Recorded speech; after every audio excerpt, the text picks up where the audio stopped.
Bienvenidos al podcast de Disruptivo. Gracias por escucharnos. En el marco del gran lanzamiento del primer censo de empresas sociales en México, hoy les traemos un panel con Fátima Montiel, presidenta de Coparmex Jóvenes, Laura Calleros, investigadora de la NAWAC especializada en emprendimiento social, Saraí Salvador, emprendedora social, y Camilo Ramírez, director de Sistema B Colombia, con quienes hablaremos sobre la radiografía del emprendimiento social en México. No te la pierdas, escuchémosla.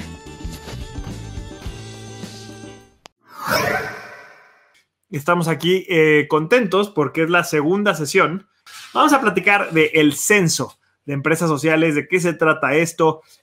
Vamos a contar un poco acerca de este proyectazo que lanzamos hace 2 semanas recién y estamos ahorita full pues en estas conversaciones para darlo más a conocer. El censo de empresas sociales en México es el primer esfuerzo por mapear, cuantificar y pues estudiar a la empresa social en México como un sector, ¿no? De hecho, ahorita vamos a tener a un par de personas que han hecho investigación sobre las figuras legales de las empresas sociales, sobre qué es una empresa social.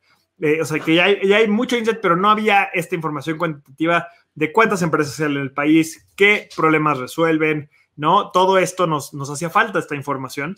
Entonces decidimos lanzar en Disruptivo este censo que de hecho les quiero compartir mi pantalla para que lo puedan ver, en el cual pues hicimos un montón de preguntas diferentes sobre la figura como tal, ¿no? La forma en la que se crean las empresas sociales, en la que hablamos también de el impacto, el fondeo, los modelos de negocio, ¿no? Los ODS a los que se alinean las empresas sociales. Hay una enorme cantidad de contenido que estuvimos estudiando en este censo y la verdad nos ha dado muchísimas datos interesantísimos del género, por ejemplo, en los fundadores, ¿no? Y fundadoras, obviamente, cuánto fondeo han recibido, qué organizaciones son las que más apoyan empresas sociales. La verdad es un esfuerzo enorme que hemos hecho y que ahora queremos compartirlo con ustedes. Un dato muy interesante es que este censo no lo hicimos solos en Disruptivo, no es como que Juan, esta información la digo yo solito, sino que en realidad pues hay una enorme serie de partners, de aliados, que se han sumado a ayudarnos a difundir, a crear la mayor red de empresas, o sea, mapear la mayor red de empresas sociales que hay hasta ahora, y hacerles llegar validar y hacerles llegar esta información a ustedes. Así que les queremos agradecer a todos nuestros aliados, tanto académicos como el TEC, como la UNAM, la NAWAC, la UP, la Ibero, pero también a los aliados del ecosistema de emprendimiento como Coparmex, Ashoka, New Ventures, Kaya, el Impact Hub, Posible, Sistema B y un largo etcétera de partners que se han sumado. Bien importante, bueno, les cuento rápido que encontramos a 300 empresas sociales en México, 305 empresas. No es que sean todas las que existen, pero son las que encontramos, son las que hoy logramos mapear, ¿no? Obviamente creemos que hay más empresas, pero pues o no están en nuestras redes o simplemente pues ahorita no pudimos encontrarlas. Y obviamente pues lo que queremos hacer es que cada vez este censo crezca año con año, el número de empresas mapeadas será más grande. Por eso en la página del censo que viene acá, pueden ver en la barrita de abajo el link, ahorita se los comparto por los comentarios también, pueden ver que hay un botoncito, ¿no? Aquí, muy sencillo, para registrarse. Ya sea que ustedes son una empresa social que no viene en el censo, porque pues no los encontramos, o que ustedes conocen empresas sociales que no están en el censo, mándenos el dato. Mándenos el dato, pónganos el nombre. Si le dan clic al registro, es un formulario muy sencillo. Nos va a servir para mapear más empresas, para que de 300 demos un brinco, no sé, a 500, 600 empresas para el año que viene, y también para que podamos ir mapeando más el ecosistema. Ahora, si además de eso tienen algún comentario, si tienen alguna duda, si quieren preguntar algo que no venía en el censo, mándenos toda esa información. Puede ser en ese mismo formulario, puede ser también a nuestras redes sociales, @DisruptivoTV y @delcerrojuan, y eso nos sirve para complementar más. La vez pasada que tuvimos el lanzamiento del censo, que por cierto pueden ver en YouTube o escucharlo en nuestro podcast, pues justamente nos sirvió muchísimo para darnos cuenta que había mucha información que no estábamos, que no habíamos considerado por acá, y que por eso valía la pena también incluir preguntas de ustedes en la siguiente edición del censo. Así que entren a disruptivo.tv/censo y con eso podemos sacar mucha información y complementar más. Oigan, pues vamos a pasar al panel del día de hoy. le voy a dar la bienvenida a nuestras panelistas y a nuestro panelista, que la verdad es gente increíble, a la que uno, yo quiero mucho y he tenido muchas oportunidades de trabajar con ellos y ellas, y dos, pues han aportado muchísimo al ecosistema, cada uno desde diferentes trincheras. Anda por acá Laura, vamos a darle la bienvenida a todos primero, anda por acá Laura Calleros, Camilo Ramírez, Fátima Montiel y Saraí Salvador. Estimados y estimadas, muchísimas gracias por estar con nosotros. De verdad les agradezco mucho su tiempo, su disposición, ¿no? Incluso a Camilo, que andas desde Colombia, que ya es más tarde, ¿no? Ahora ya no tenemos el mismo uso horario, así que te agradecemos mucho que estés conectado con nosotros, porque pues obviamente le vas a aportar mucho a la comunidad que está. ¿Cómo están? Primero que nada. Muy bien, buenas tardes, mucho gusto. Muy bien, todo en orden, gracias. Mucho gusto igualmente. Gracias por la invitación, Juan. No, hombre, creo que Fátima por ahí se nos congeló un poquito, pero Camilo, ¿tú sí nos escuchas bien? Perfecto. Mil gracias por la invitación. No, hombre, encantado. Pues les cuento un poquito acerca de nuestro panel el día de hoy, que está de lujo, la verdad. Laura, tú eres de hecho, ustedes dos, Laura y Saraí, son las primeras personas que yo conocí cuando me involucré en el ecosistema de emprendimiento social, porque las conocí a las dos en un diplomado de inversión de impacto en la Anáhuac hace como, ¿qué Saraí? Como 7, 8 años, ya ni me acuerdo, creo que fue en 2013. Algo así. Algo así. Era como 2014 tal vez. Sí, algo así. 2013, porque luego 2014 fue cuando empecé con Disruptivo. Laura coordinaba ese diplomado y Saraí y yo lo tomamos, entonces desde ahí nos conocemos. Laura se dedica justamente desde la Universidad de Anáhuac entre muchas otras cosas y docencia y demás, pero está investigando a las empresas sociales en varias áreas. Junto con Saraí, ahorita les vamos a decir que nos cuenten acerca de su investigación, una de las referencias bibliográficas que usamos en el censo. Entonces han ayudado a definir a la empresa social, ahora están ayudando a investigar la figura legal, tienen un montón de información. Por otro lado, Saraí, además de participar en la investigación, también es emprendedora social, punto número 1, tiene una empresa increíble que se llama Alter Bikes, que ahorita nos platicará de tu experiencia, porque tú has vivido lo que se ve en el censo reflejado, que también está muy interesante. Has sido parte del equipo de Sistema B en México, da lata por muchos lados, Saraí, la verdad es que ha tenido una experiencia muy chida. Fátima, que es presidenta de Jóvenes Coparmex, entonces a ella le toca estar también en la trinchera, apoyando, acompañando a jóvenes emprendedores que empiezan sus empresas, que crecen, que buscan, ¿no? Entonces Fátima también tiene una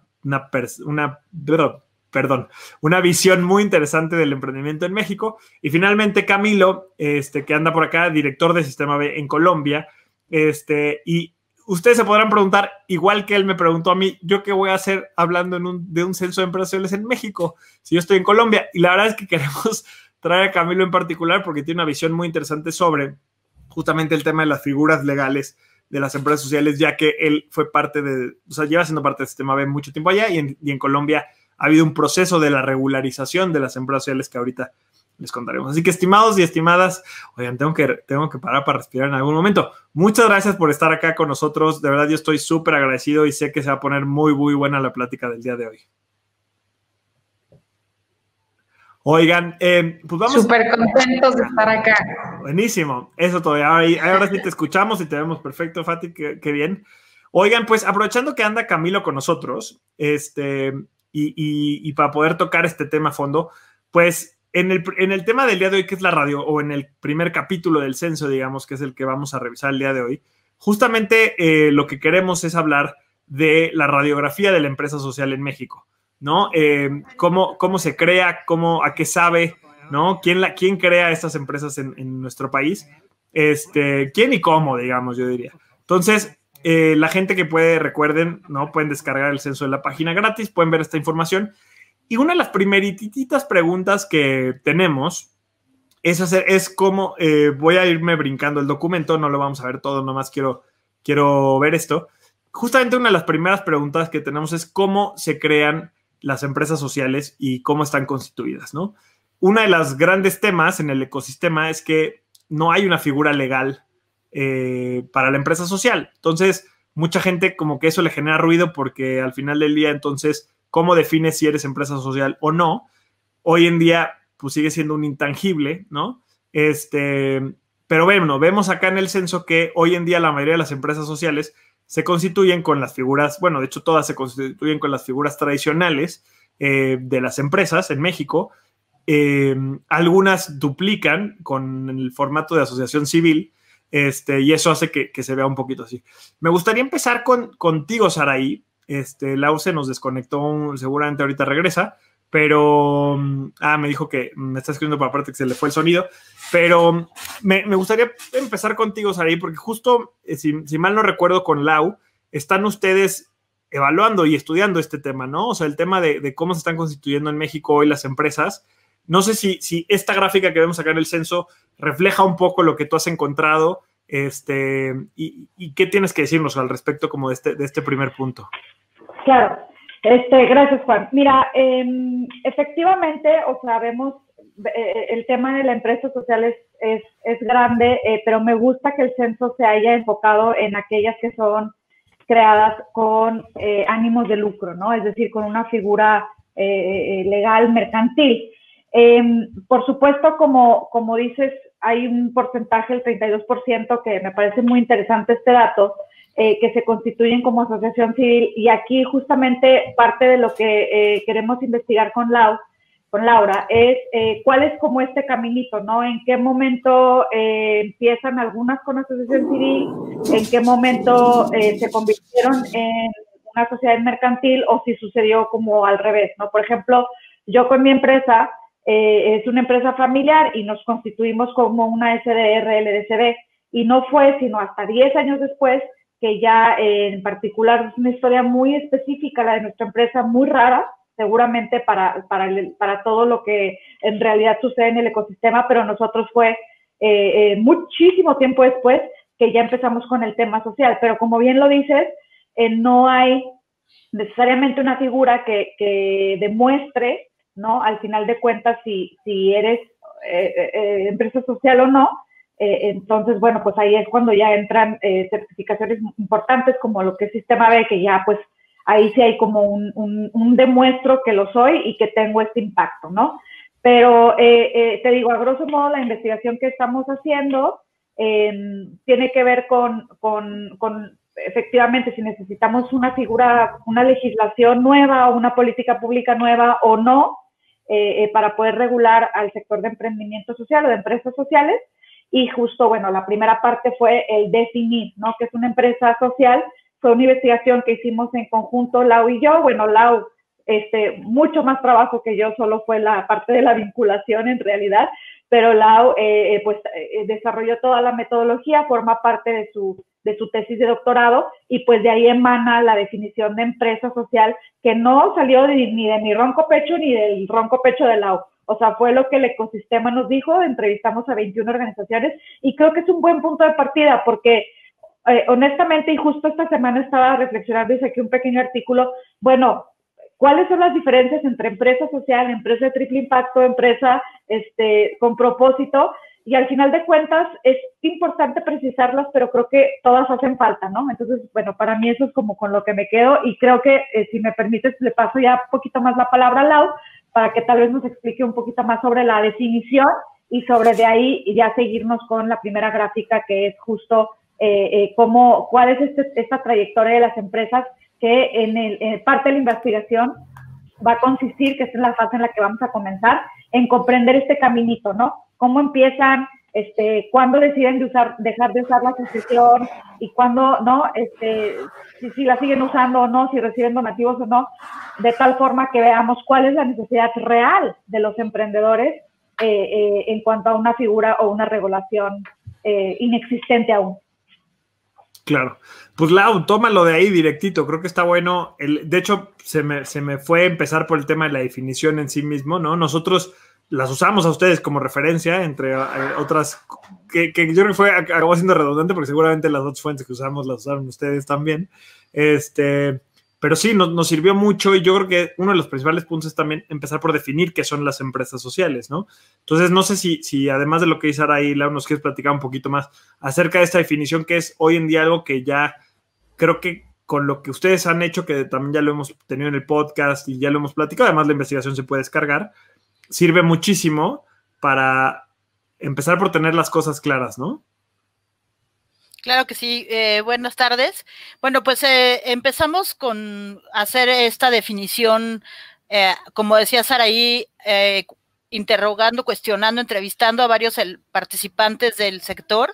Y bueno, hay que pensar que todo esto proviene de la necesidad de los emprendedores de generar alguna manera más efectiva para poder garantizar el capital de trabajo para seguir operando, ¿no? Que finalmente de ahí proviene la necesidad de tener diferentes figuras legales para poder acceder a más fuentes de financiamiento, pues debido a muchos cambios en el entorno y sobre todo a la baja de donativos como parte importante en la aportación a empresas sociales o lo que eran antes las organizaciones sin fines de lucro, ¿no? Entonces, a partir de ahí, pues empiezan a surgir todo lo que son las empresas sociales en sus muchas variantes. Nosotros les llamamos iniciativas sociales y nos enfocamos en este estudio justo a la empresa social y la definimos como una organización híbrida porque toma elementos de las empresas, de las organizaciones sin fines de lucro y de las organizaciones con fines de lucro, sobre todo esta parte de elementos del mercado, ¿no? Que ha sido creada con una intencionalidad de resolver una problemática, o sea, desde el inicio está pensado en resolver una problemática social o ambiental, ¿no? Y por lo tanto va a tener una misión dual que va a ser la de generar los suficientes recursos para operar, ¿no? A través de instrumentos de mercado, pero a la vez tener un impacto hacia esa población en la que quiere solucionar la problemática y por lo tanto va a generar valor económico y social, ¿no? En donde en las empresas sociales nosotros estamos concibiendo que el valor económico debe estar subordinado al impacto social, es decir, la prioridad debe ser el impacto social, aun y cuando también hay esta parte de necesidad de generar valor económico para sobre todo tener capital de trabajo para operar, ¿no?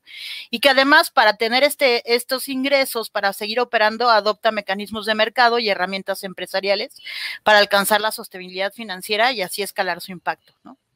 Y dejamos así la definición en un contexto un poco abierto para poder evitar pues las confrontaciones que había antes, ¿no?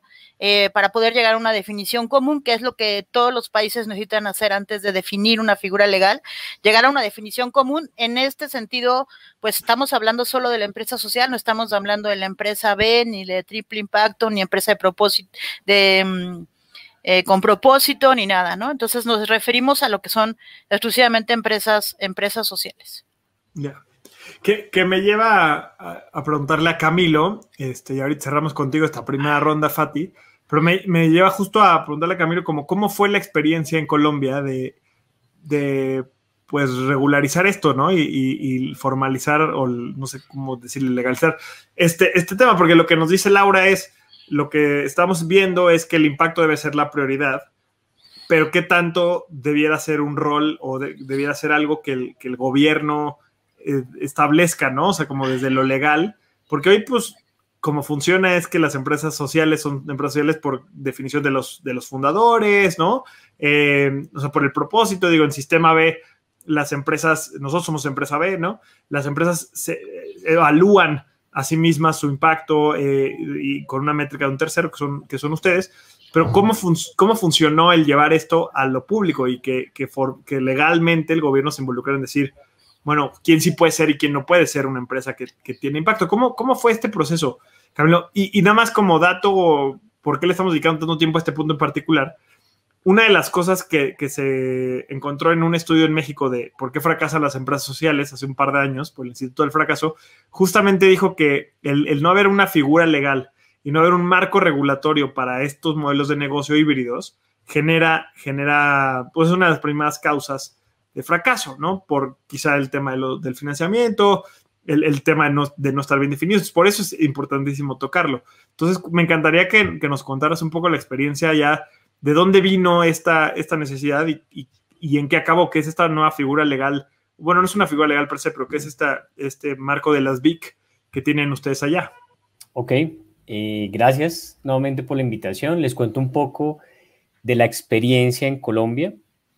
Fue un proceso largo, más o menos unos 5 o 6 años, wow. Que empieza con abogados pro bono, trabajando a altas horas de la noche, pensando y discutiendo. Esto era clases de filosofía. Por un lado, los que decían no se necesita una ley para ponerle nombre a algo que está en la sociedad, y otros que decían se necesita ponerle un nombre, que el Estado lo reconozca, porque eso va a generar que más quieran serlo y facilita que el capital llegue, facilita que los consumidores la identifiquen, y fue una discusión muy interesante. Al final se decidió adoptar la figura, entonces se escribió un proyecto de ley, se le presentó a distintos senadores de todos los partidos, con la suerte que le terminamos presentando, que el que adoptó la figura después termina siendo presidente del país. Entonces, la verdad, tuvimos un golpe de suerte ahí, porque ya no era la ley que promovía un senador, sino una ley que estaba promoviendo el presidente. Eso facilitó el tema, la verdad, y permitió que Colombia fuera el primer país con ley BIC en Latinoamérica. Hoy ya somos 3 países, Colombia, Ecuador y desde la semana pasada Perú, tiene la ley BIC. Y va a ser un proceso que va a estar en toda Latinoamérica, tarde o temprano. BIC traduce beneficio e interés colectivo. Eso. Perdón, por celebrar, esa parte es bien importante. ¿Nos lo puedes repetir? ¿A qué se traduce claro, BIC? Beneficio e interés colectivo. Entonces somos los 3 países, Colombia, Ecuador, Perú, y estamos en el proceso de generar todo el tema de incentivos desde el gobierno para que existan más empresas. Yeah. Hoy en Colombia son 350 empresas BIC, la meta es llegar a cerca de 10.000 y estamos trabajando en eso. Más o menos se inscriben 2 empresas al día. Wow. Viene dentro de la ley de emprendimiento, estamos gestionando una serie de incentivos tributarios, incentivos de señalización de mercado. ¿Para qué? Para que más empresas asuman el compromiso de ser BIC. Y no solamente tener un nombre, sino que la ley exige que tengan un modelo de negocio, un modelo de impacto, que a través de su modelo de negocio estén solucionando problemas sociales y ambientales, que reporten lo que están haciendo. Y es algo que está en la agenda del sistema B a nivel, pues, Latinoamérica. Entonces, no tanto entendemos que la certificación como empresa B es difícil. No todas las empresas pueden optar por ella. Cuesta plata. Uh-huh. Es costoso. $500, que es el fee mínimo para muchas de nuestras economías en Latinoamérica, es mucho dinero. Pero no por eso deben estar por fuera de este movimiento. Entonces es un intento desde el sistema de masificar este mensaje, masificar un concepto y cambiar el mundo, que en última es lo que todas esas empresas están buscando. Claro. Oye, me encanta esto y no te me vayas todavía, te quiero hacer una pregunta más, pero antes justo quisiera como pasar con Fátima, porque creo que aquí, Fátima, o sea, tú lo ves en la práctica más que todos nosotros, porque tú literalmente liderando jóvenes Coparmex, pues te toca trabajar y conocer pues literal miles de jóvenes que están emprendiendo. Yo creo que esto que dice Camilo es muy cierto. El momento en el que se le pone nombre, apellido, ¿no? Al que se le pone una etiqueta. O sea, yo siempre he sido de la idea que eso va a detonar que más personas sí o sí se sumen a estos movimientos. O sea, mira, el simple hecho de que ya hay 350, dijiste, empresas BIC en Colombia y 2 nuevas se registran. O sea, nosotros para mapear 300 empresas en México, que es un país pues, más grande de, no sé si es, creo que 2 veces la población, 2 casi de la población. O sea, claro, pero nosotros no tenemos esa base donde partir ese registro y lo tenemos que sacar entre las piedras. Mucha gente no se identifica como empresarial y quizá lo es, ¿no? Pero yo no sé qué opinas tú, Fátima, pero me encantaría preguntarte si tú ves que cada vez hay más jóvenes que quieren crear empresas sociales, simplemente que quizá ni siquiera conocen el concepto, pero tienen estas ganas de, cuando emprenden los jóvenes, no emprenden solo por ganar dinero, ¿no? Cada vez más están emprendiendo por generar impacto también. Pero falta como esto que lo aterrice, ¿no? Sí, por generar un valor, y yo creo que si bien el ecosistema está comenzando a hablar del tema, entendemos que la única forma de erradicar la pobreza, una de las formas, es con la generación de riqueza. Pero la generación de riqueza no solo es una transacción monetaria, es una generación de valor que va en un sentido del medio ambiente y ético, ¿no? Que es muy rentable y que tiene que ser rentable para todos, porque en medida en que yo genero, toda mi cadena de suministro empieza a generar mis colaboradores, los proveedores, o sea, vamos resolviendo la raíz de los problemas en general. En México siento que nos falta mucho, siento que hay muchos emprendedores que ya lo hacen, sobre todo esta generación centennial que me encanta escucharlos, es una de las generaciones que más estoy disfrutando. Como millennial creo que venimos sí a ser disruptivos, a ser innovadores, pero ese sentido de propósito de vida, de generar, lo veo mucho en los centennials. Entonces, si les damos un marco jurídico que les permita avanzar, porque si bien en México, como viene bien explicado, es difícil para ellos recibir financiamientos. Las empresas ya no están otorgando recursos como antes se podría en plena crisis. Yo creo que fue de lo que más se ha quitado, ¿no? Desgraciadamente, porque tenemos que salir afuera a ayudar. Sin embargo, esos modelos de sustentabilidad en donde, a ver, jóvenes, no tienes empleo, pero hay ciertas causas que te mueven y que te conmueven, un marco jurídico que me permita salir a resolver esos problemas, a tener un modelo y una estructura que perdure en el tiempo, creo que es lo mejor que puede y debe de ocurrir a un país con tantas causas sociales como lo tenemos en México.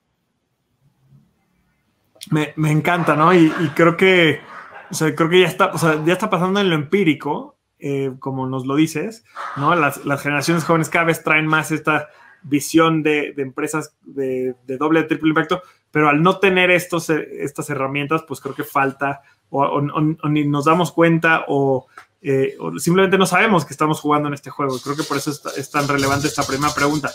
Ojo, ya llevamos media hora y solo hemos hablado de una de las preguntas de esta parte, pero bueno, creo que sí, de estas secciones es de los puntos más importantes.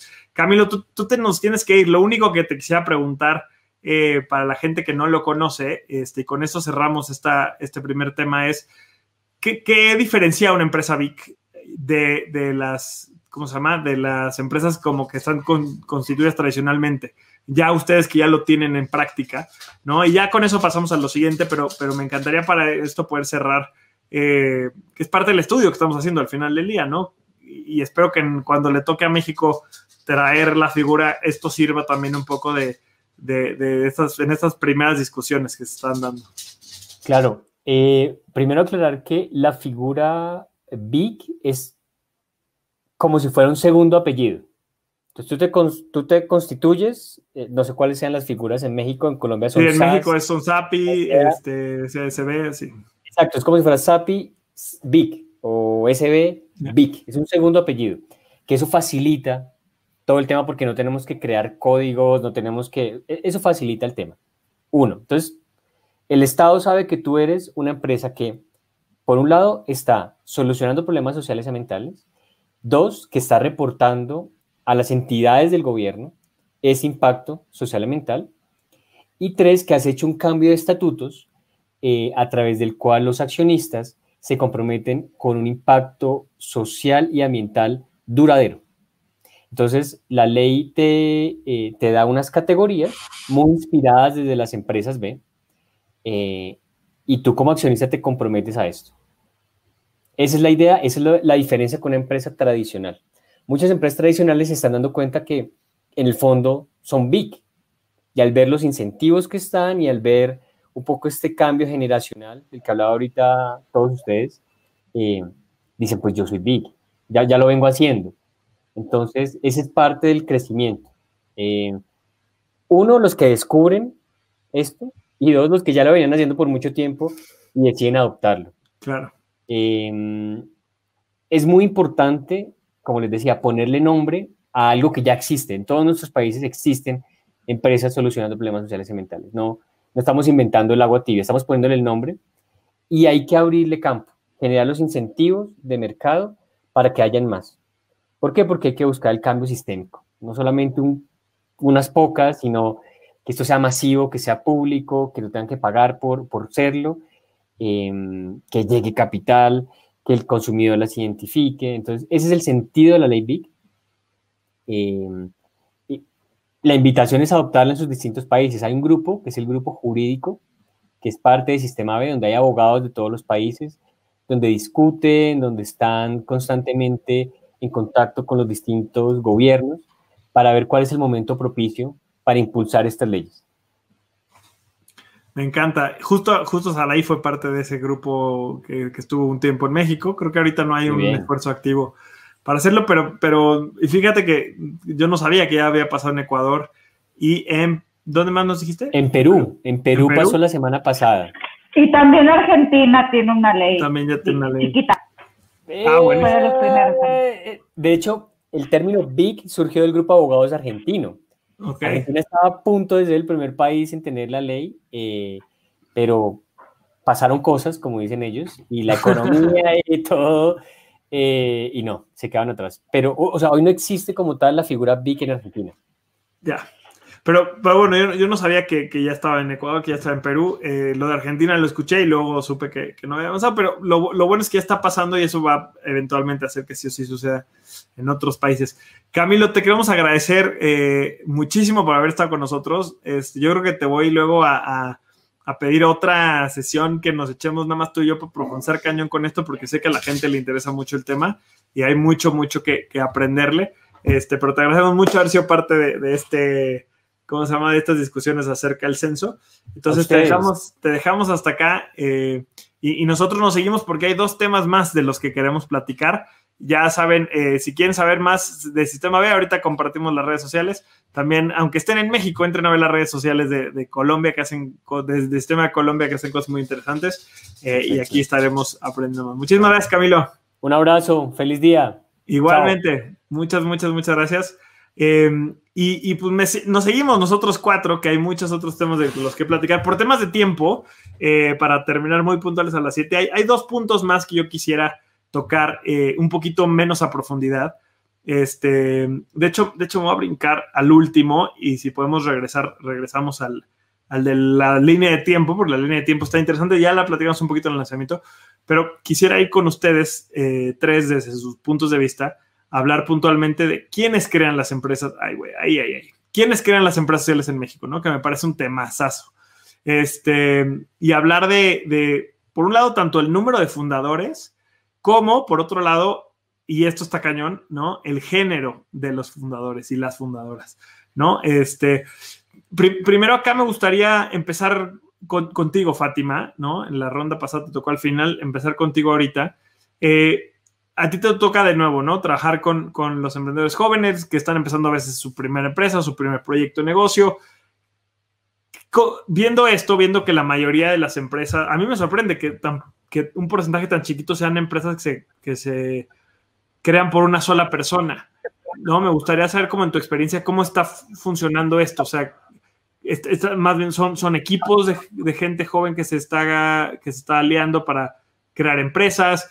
A la gente le da miedo hacerlo solo. En tu experiencia, ¿cómo lo has visto? ¿Cómo te ha tocado verlo desde Coparmex? Bueno, creo que es muy difícil que alguien pueda emprender solo. Es definitivo, necesitas un equipo o al menos emprender ya con un equipo de colaboradores con la camiseta muy puesta, porque definitivo ese breakpoint que todos tenemos, ¿no? De comenzar de cero, pues nos da una pauta que el emprendimiento es una inteligencia colectiva, que si bien puedo ser soy bueno en la generación de la idea, en la estructura financiera, pues la operatividad necesita equipo. Entonces, bien, este censo me llamó la atención que usualmente son 2 personas las que están hombro con hombro emprendiendo en una sociedad. Pero creo que el emprendimiento en gran medida, con lo que veo, es cómo tengo a alguien que viene a complementarme. O sea, cómo yo soy muy estructurada, entonces necesito a un creativo que nos permita generar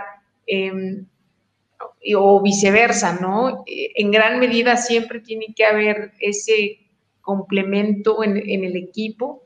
Veo que hay, son SAPIs, entonces pues también la figura fiscal me obliga a tener a alguien, al menos que sea una persona física y que no tenga ningún socio, que es muy difícil. Yo siempre les he dicho que intenten emprender con una persona que los complemente, no necesariamente su mejor amigo.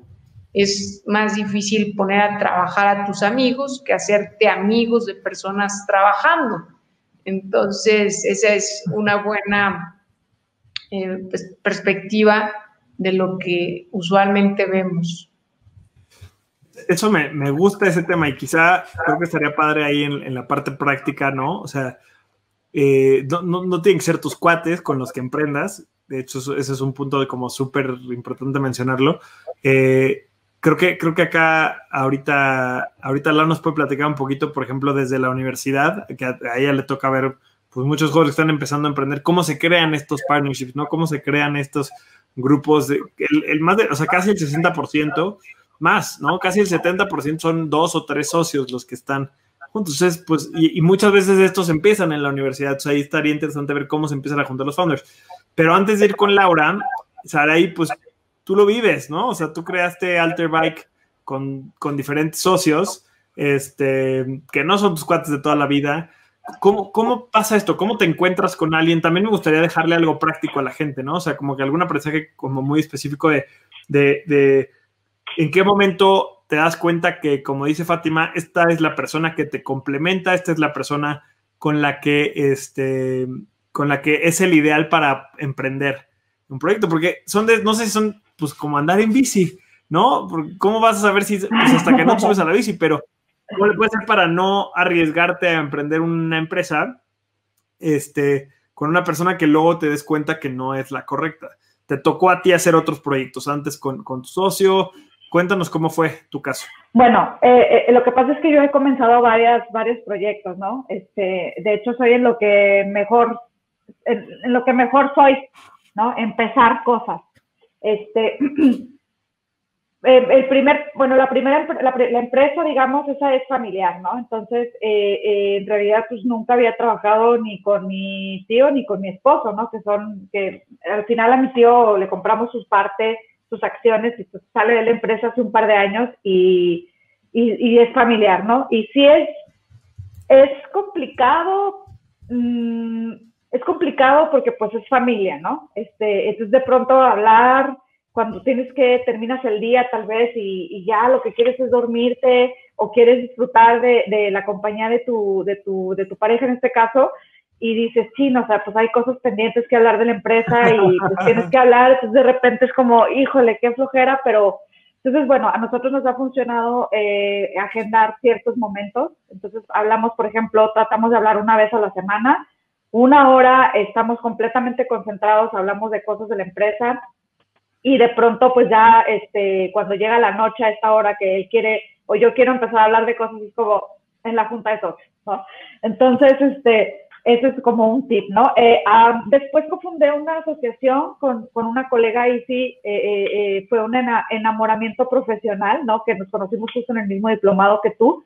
Ella se llama Gemma Santana. Yo cofundé la organización con ella, estuve 2 años y después dije, adelante, sigan adelante. Yo tenía que regresar justamente a mi negocio, entonces salgo de la asociación y regreso a la empresa, entonces la organización siguió y al final de cuentas creo que fue lo mejor porque yo como que tengo muy claro lo que puedo aportar, ¿no?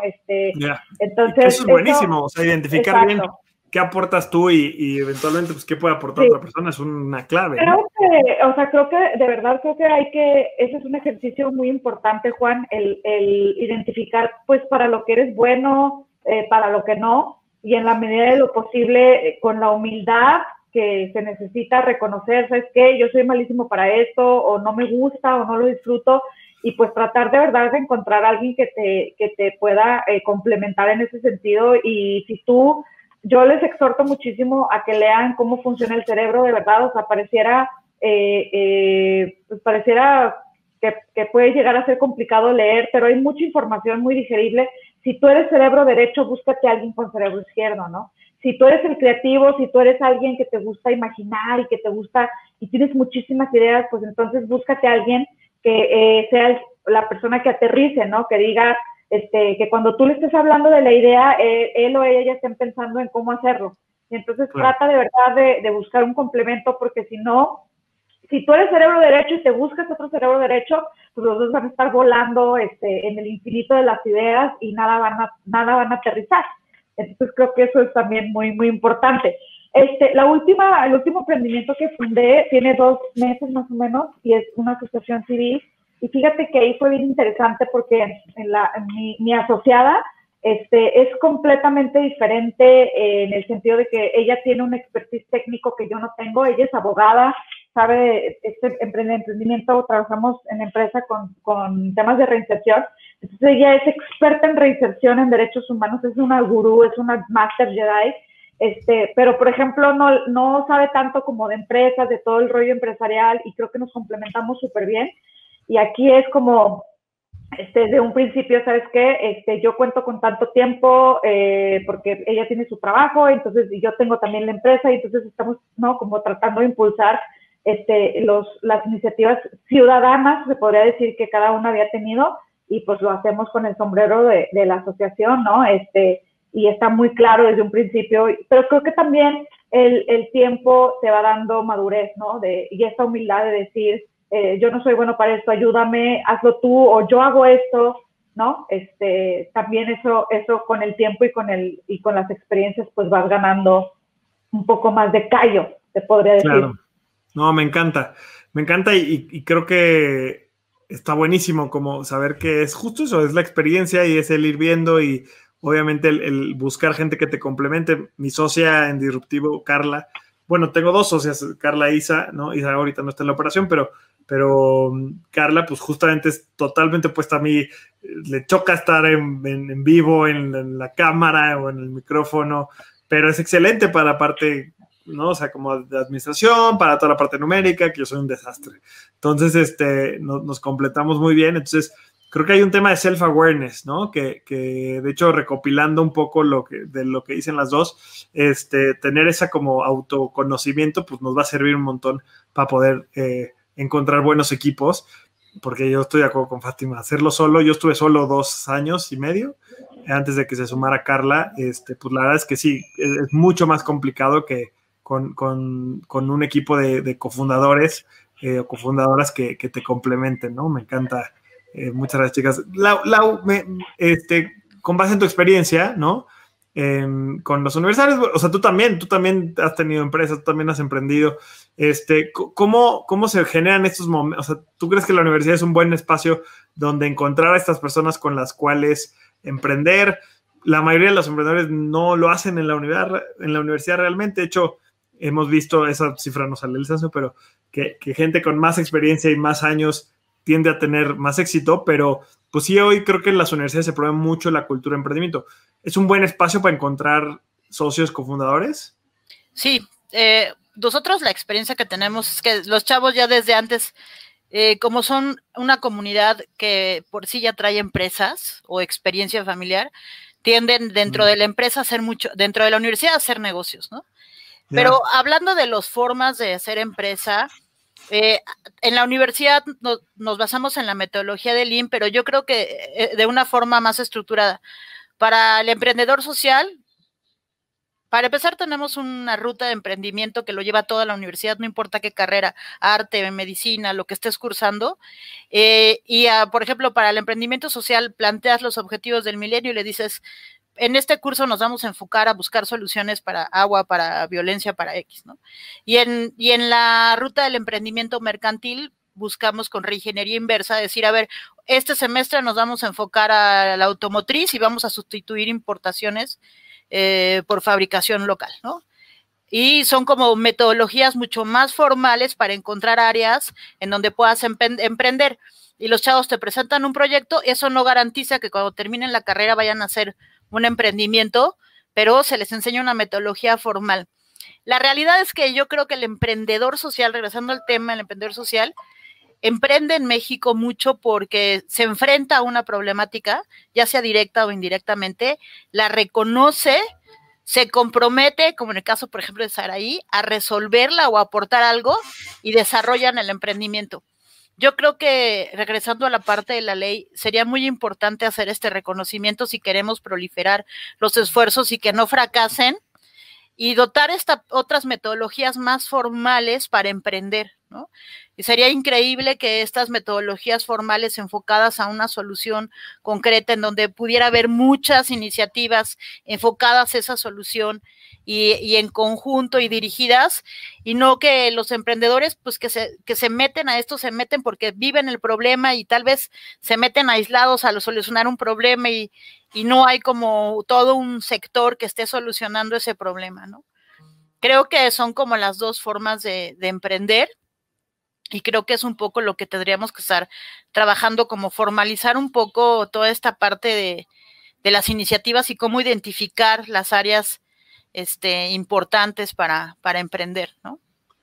Oigan, perdón, me salí un segundito.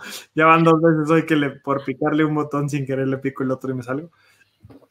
Pero te alcancé a escuchar prácticamente todo. Y me gusta, y mira, creo que suma a la conversión, cómo encontrar a la gente correcta para emprender, para, ¿no?, trabajar en conjunto de estos temas. Y evidentemente creo que encontrar gente que le apasionen las problemáticas igual que a ti se vuelve un tema clave, ¿no? O sea, además de que te complemente, como decía Saraí, pues que le apasione lo mismo que a ti, que le apasione la problemática que a ti te apasiona, pues va a hacer que aguanten, porque yo creo que eso también es una gran razón por la cual en algún momento pues las sociedades en el emprendimiento social se pueden tronar, porque si no te apasiona el mismo tema, pues va a ser bien difícil a veces aguantar los trancazos, ¿no? Que hemos visto que es también de las cosas que más pues incentivan a que los emprendedores sigan. Oye, y si te puedo decir, ¿sí?, nada más una cosa más. Yo me acuerdo que en el estudio del Instituto del Fracaso sobre las empresas sociales, justo lo que decías, ¿no? Porque analizamos los datos y decía que emprendimientos con 2 o 3 socios son los que más garantizan su permanencia. Emprendimientos solos o con más de 3 son los que más tienden a fracasar. Y aquí se va esta frase que dice, solo tú puedes decidir emprender, pero no puedes solo, ¿no? O sea, tienes que buscar ese complemento, ¿no? Fíjate que, o sea, qué chistoso, porque justamente, ¿no? Regresando a los números, pues el 70% prácticamente lo hacen o sea, entre 2 o 3, y el otro 30% lo hacen 1 o más de 3, ¿no? Yo empecé solo, pero a los 2 años sumé 2 socias, y hoy justamente estamos en este porcentaje acá, pero bueno, no es nada más coincidencia entonces que casi el 70% emprendan junto con 2 o 3 personas, en grupos de 2 o 3, sino que también es la mejor, ¿no? Estadísticamente, pues es la mejor, la cosa que se vuelve muy buena. Oigan, tenemos 7 minutitos para cerrar. Aunque es un tema muy relevante, pues no vamos a poder profundizar muchísimo en él. Lo que me gusta es que vamos a tener una sesión específicamente para hablar de todo de género, ¿no? Y todos los insights que vimos, porque, bueno, obviamente en Disruptivo traemos ahorita, o sea, creemos que es un tema importantísimo para tocar, y por lo mismo también tenemos Mujeres de Cambio, ¿no? Es una de las líneas transversales que tenemos. Pero bueno, una de las cosas que vemos acá es que las empresas sociales se crean más por hombres que por mujeres. En el país, solamente 2 de cada 5 personas que crean negocios y que contratan gente, ¿no?, personas empleadoras, son mujeres, o sea que es poquito menos del 40%. Y en el sector de empresas sociales es igual. Entonces, rápido, con una última reflexión de cada una sobre este tema, considerando que este es un tema que te toma para máximo, vamos a tener un día en las siguientes semanas una sesión solo de esto. Me encantaría preguntarles, pues, ¿qué insights se llevan de esto? O sea, como ¿por qué en el sector social? Mi insight es que en el sector empresarial debiera ser más parejo esto que en otros sectores, ¿no? Ya que justo son empresas con propósito. Pero ¿por qué lo estamos viendo reflejado? Ahí, Fátima, veo que fuiste la primera en reaccionar. O sea, ¿por qué se ve esto? ¿Por qué estamos viendo menos mujeres emprendiendo en el país? ¿Y qué podemos hacer para cambiarlo? Creo que esa es la pregunta más importante también. Porque no hay paridad. O sea, si bien es un país que está evolucionando, hoy la mujer tiene mayores responsabilidades en su hogar.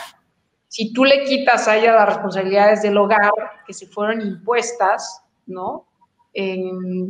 Pues entonces, imagínate, el otro día estaba haciendo un estudio de cuánto tendríamos que pagarle, ¿sí?, a todas las amas de casa, que es un trabajo, pero mis respetos.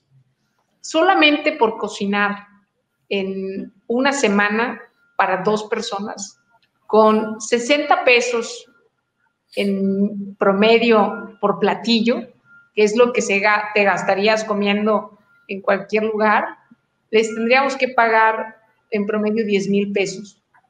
10,000 pesos. Wow. Es algo que no se les da. Entonces, ¿qué sucede? Que la mayor parte de mujeres que van a emprender no están emprendiendo solo dedicadas a su emprendimiento, sino que tienen que cargar con el hogar, que tienen que cargar con los hijos, que tienen que cargar con responsabilidades emocionales de la familia. ¿Por qué? Por una cantidad de situaciones. Ahora, yo también entiendo, yo soy una persona de vocaciones, o sea, más que si mi vocación es ser ama de casa, dedicarme a ser ama de casa, lo cual siempre voy a aplaudir, bueno, pues no me da para emprender y no tengo por qué emprender si no quiero hacerlo. Pero si quiero hacerlo, que creo que he logrado generar mucha empatía en esa situación últimamente, no puedo por llevar todas esas responsabilidades o me va a tomar más tiempo que alguien que se levanta, pues le cocinan, se va a su casa, se dedica a emprender, está afuera y llega y ya está resuelto el hogar, ¿no? Entonces, creo que en gran medida cuando la cultura de paridad en este país, quitar los estereotipos machistas, nos permitan a los dos construir nuestras vocaciones, pues definitivo voy a tener un piso de igualdad para poder crear. Me encanta esta visión, o sea, porque no nada más hablamos creo que nosotros nos enfocamos mucho a hablar del ecosistema y cómo el ecosistema y cómo los recursos podrían, pero no es nada más eso, es también lo externo que limita, ¿no? Y creo que esta es una visión súper interesante, lo del trabajo remunerado, especialmente ahora en tiempos de pandemia y cuarentena, pues ha salido mucho. Entonces me encanta como agregarle esto a la conversación. Lau, tú nos tienes que ir en 3 minutos porque tienes clase, entonces me encantaría darte chance a ti que nos digas, y Saray, cerramos con tu reflexión, nos extendemos, espero no tengas bronca, 5 minutitos. Claro. Sí, pero Lau sí corre, Lau sí huye, así que dale, sí. Lau. Pues nada más un poco complementar lo que decía Fátima, la mujer en México cuando decide generar fuentes o ingresos adicionales para su casa, lo hace como el complemento para la familia en la mayoría de los casos. Y yo diría, todos estos emprendimientos que ellas hacen, comida adicional, venta de cosas, y eso a lo mejor no se considera dentro de todos estos esfuerzos, y creo que también son emprendimientos que a la larga llevan a la familia a tener un ingreso importante que complementa y sostiene la paz o la tranquilidad a veces de la familia. Entonces, tal vez no lleguen a ser emprendimientos formales, pero sí es muy interesante poder ver a través de iniciativas como Victoria 147 y otras, ver cómo se puede fomentar la educación para que estas mujeres pudieran dar estos emprendimientos. Y también yo me gustaría pensar que a lo mejor dentro de estas estadísticas no están las cooperativas, porque si nos damos a muchas comunidades... De las nuestras no, de las nuestras definitivamente no están. Las cooperativas en las comunidades, la mayoría está dirigida por mujeres indígenas también, o sea, también hay una participación fuerte en las comunidades. Entonces quizá podríamos sumarlo y a lo mejor los números cambiarían un poquito, pero yo creo que la mujer sí emprende, simplemente no emprende formal, por lo que decía Fátima, porque es como un complemento al gasto de la familia, ¿no? Y pues yo, muchísimas gracias, Juan, por invitarme. No, hombre, mil gracias. Me tengo que despedir, Saraí, Fátima, mucho gusto. Ese es el verdadero emprendimiento social, a todos los profesores y maestras y maestros que están ahora en época de COVID dando clases a distancia. Muchísimas gracias, Lau. A ustedes, muchas gracias. Les mandamos un enorme abrazo. Bueno, y pues nos quedamos nosotros tres para bueno, cerrar ahorita con Saraí y despedirnos. Saraí, cuéntanos tu visión acerca de este tema, ¿no? O sea, ¿qué podemos hacer para que más mujeres emprendan, sean emprendedoras sociales? Para que vamos a, creo que Fátima por ahí se nos desconectó un segundito, pero bueno, ¿qué podemos hacer para fíjate, balancear las cosas? Fíjate, Juan, que yo, por supuesto, estoy de acuerdo con lo que acaban de comentar, tanto Fátima como Lau, pero también creo que tiene que ver con en general, que las mujeres somos un poco menos aventadas. Eso es una hipótesis, o sea, no tengo absolutamente ningún argumento para aseverarlo, pero creo que las mujeres somos menos aventadas. Una chava que emprende, pues en general va a tratar de tener un poco previsto sus números, un poco, no, como que es menos arriesgada, aunque depende también del momento en la vida, ¿no? Porque, por ejemplo, los varones, los hombres, pues cuando ya tienen la responsabilidad de una familia, a veces creo que tienden o podrían tender a tratar de arriesgar menos el tema del ingreso familiar, ¿no? Cuando ya tienes hijos y tal. Pero definitivamente la maternidad es algo que tiene que ver en esos números y los roles de género, ¿no?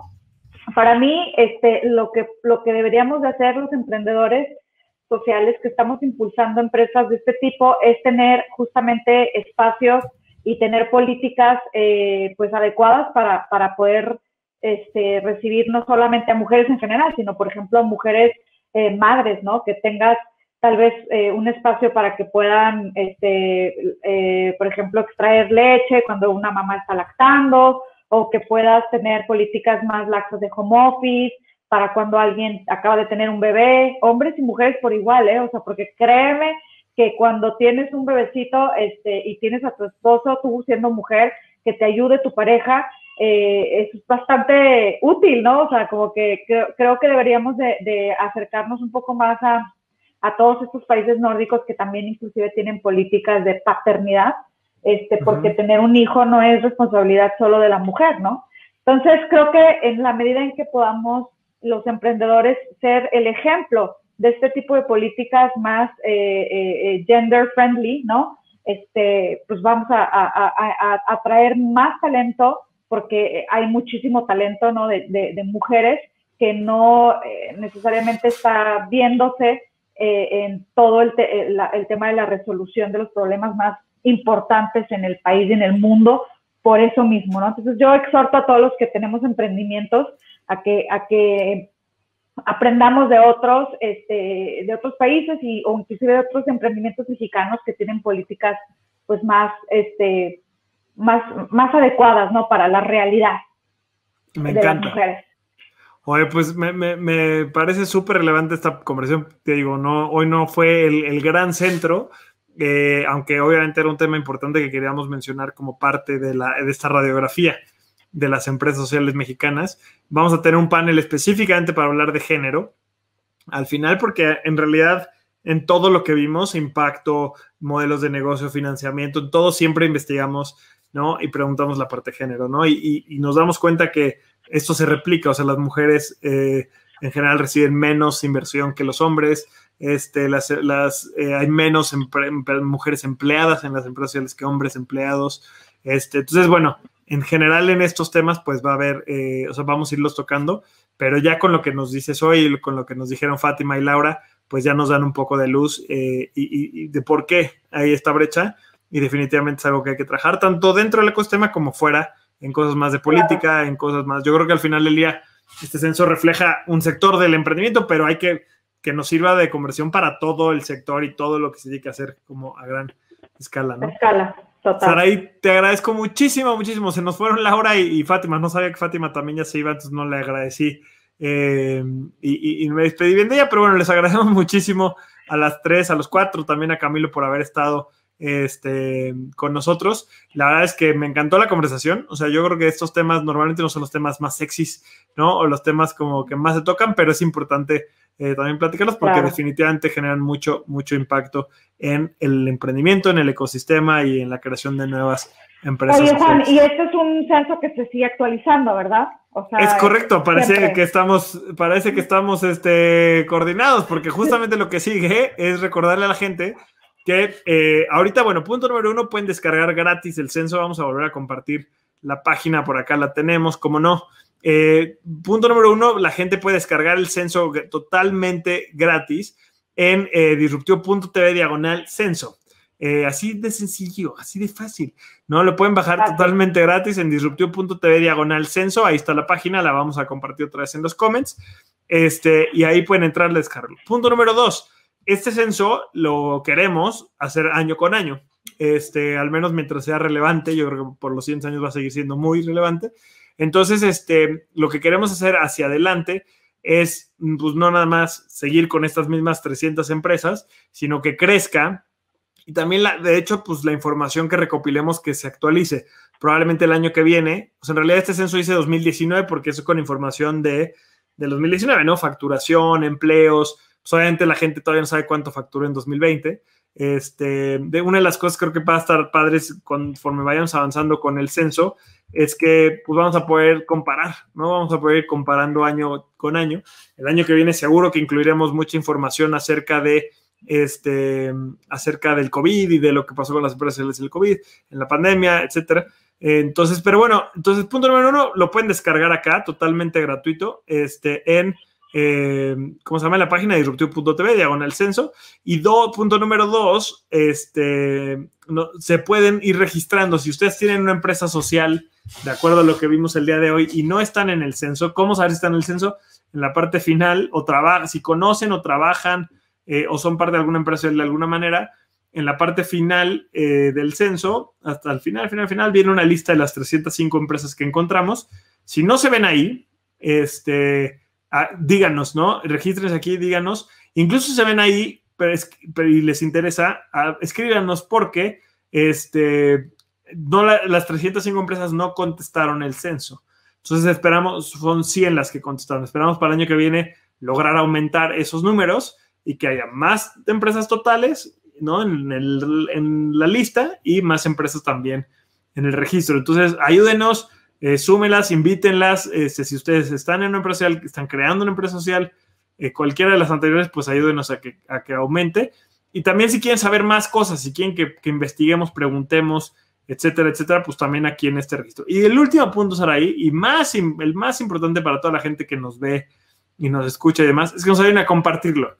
Compartan, no manden el PDF, no sean gandallas, comparten el link disruptivo.tv/censo, compártanlo en todos los canales para que así podamos llegar a más personas, que más personas lo descarguen. Lo que pasa es que si tú mandas el PDF en WhatsApp, pues la verdad es que es lo de menos, compártelo si quieres, no pasa nada, no ganamos dinero, nada. Pero sí nos sirve que la gente entre a la página y lo descargue, porque así vemos cuántas personas lo han descargado. Claro. El primer día que lo lanzamos tuvimos más de 300 descargas. Y obviamente ahorita no tengo el dato, pero la semana que viene pues les diremos ahí cómo vamos. Pero compártanlo, compartan este live y compartan el censo sobre todo, que es lo que nos interesa, que esta información llegue a muchas más personas. Así que sí, es un censo vivo. El registro para el que sigue lo vamos a empezar en enero, pero ahorita ya puedes registrar a tu empresa, pero todavía la encuesta no está activa porque no está la información, ¿no? De facturación e impacto, etcétera, etcétera, etcétera. Claro. Así es. Pues Saraí, muchísimas gracias. Hoy aprovechando, pues hemos hablado de que eres una gran emprendedora social, pero pues échanos un comercial, cuéntanos para la gente que quiere conocer Alterbike, ya para cerrar con esto, ¿dónde te podemos encontrar? ¿Dónde podemos encontrar Alterbike? Que además tengo que decirlo en vivo, en cámara. Hace una semana llegué a mi casa totalmente sin sospechar nada y me estaba esperando una bicicleta de regalo que, no saben, me hizo el año. Entonces, ya la usaste, Juanito. Ya la usé, ya la saqué. Ya te enseñé, creo que te mando luego el videito. Ya la estrené. Soy muy feliz con mi nueva bici, que además está padrísima. Además, tiene un componente de impacto social, porque las hacen personas que estuvieron previamente privadas de la libertad. Intervienen, sí, intervienen, sí. Bueno, la empresa, como les decía, se fundó hace 10 años, pero hace unos 3 empezamos como esta transformación. Para mí, mi empresa es un laboratorio para poder inspirar a otros, ¿no? Y que sepan que no importa si empezaste como algo normal, pues se puede siempre cambiar. Y fabricamos bicicletas solíamos fabricar muchos modelos, ahora nos quedamos solo con uno, que es el que hemos vendido más históricamente y es el más original porque es un cuadro que creamos nosotros y es un cuadro plegable, ¿no? Entonces se pliega del manubrio y del asiento y estamos justo en esta migración a hacer una marca digital, entonces ya no tenemos tienda física, sino todo lo vendemos en línea y nada, pues lo pides en línea, la compras en línea y tu bicicleta te llega preciosa en una caja hermosísima, en las puertas de tu casa tenemos 5 colores increíbles y pues nada, estamos como justo, vence, ¿no? Ahorita ya que se viene como todo lo del Buen Fin también, vamos a ver qué promocioncita sacamos.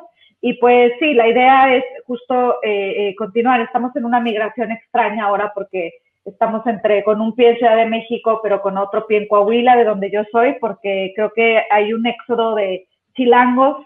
Yo y mi familia, creo que estamos dentro de ese éxodo, entonces pues ya estamos justo migrando de residencia familiar, pero continuando con el impacto y estamos trabajando también ya, estamos iniciando trabajos con el Centro de Internamiento de jóvenes, de menores adolescentes, ¿no? Privados de libertad acá. Entonces, pues nada, se vienen cosas padres, Juan, pero pues es un cambio importante y es una bicicleta sin rollos, ¿no? O sea, comprar una bicicleta puede ser doloroso porque puede volver súper técnico.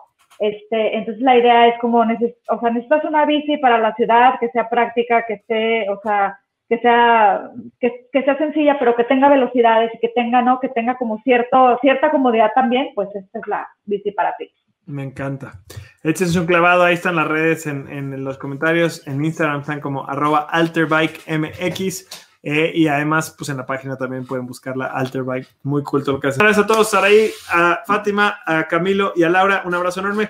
Sobre todo a Ale Garmilla, que nos ayudó a coordinar este panel, y a toda la gente que nos está viendo. Muchísimas gracias a todos. Nos despedimos. Gracias. Bye, Juan.